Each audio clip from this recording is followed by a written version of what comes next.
Olá pessoal, nessa aula nós iremos aprender os principais conceitos sobre lógica. E nessa primeira parte nós vamos estudar sobre proposição ou proposição simples. Primeira coisa que temos que saber, a palavra proposição vem de proposta e ela significa declaração, afirmação. Então sempre que ouvirmos a palavra proposição, nós vamos relacionar a uma frase em que eu estou afirmando alguma coisa. E outro ponto que eu tenho que olhar para saber que é uma proposição, ela só pode ter um dos dois valores lógicos, verdadeiro ou falso. Então eu tenho lá uma frase, ela só pode ser ou verdadeiro ou falso. E aqui outro detalhe importante é uma oração declarativa. Oração eu tenho o sujeito e o predicado.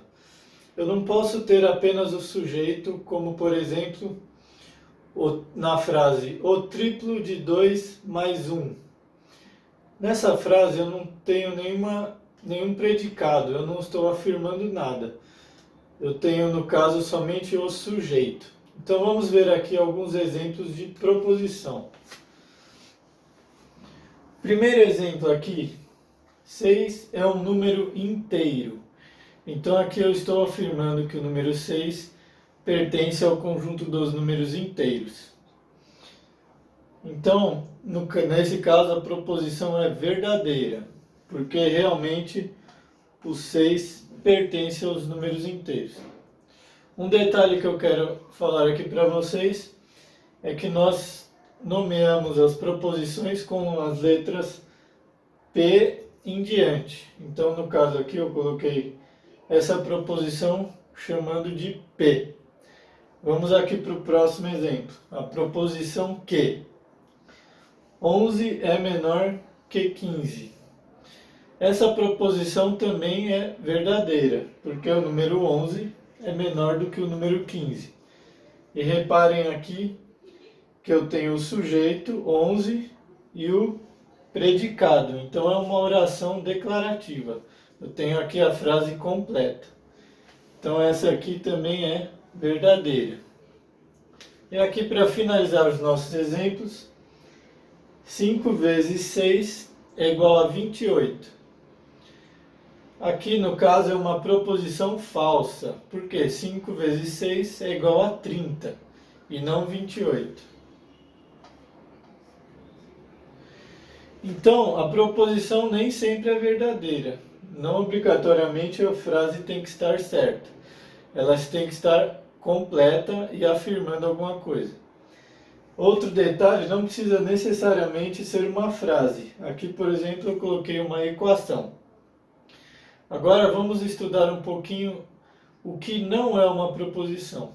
Então vamos entrar aqui mais a fundo nos detalhes para ver o que não é uma preposição. Então no primeiro caso, 4 vezes 2 menos 3. Reparem que aqui eu não estou afirmando nada. 4 vezes 2 menos 3 seria isso aqui. Seria apenas o sujeito. Eu não estou declarando nada aqui.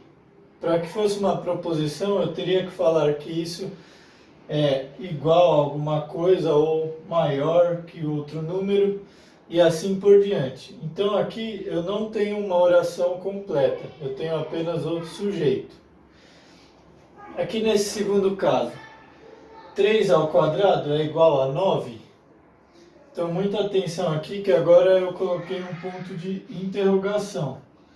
Então não é mais uma declaração, nem uma afirmação. Agora é uma interrogação. Então, sempre que houver uma interrogação ou uma exclamação, não é proposição. Então, muita atenção aqui, que até na pontuação eu posso mudar. E o terceiro caso, 2x menos 5 é igual a 10. Aqui eu tenho uma oração completa, não é uma interrogação, só que eu tenho um detalhe. Eu não posso falar que isso aqui é verdadeiro ou falso. Eu não sei quanto que é o x. Então, nesse caso, eu não posso falar se é verdadeiro ou falso.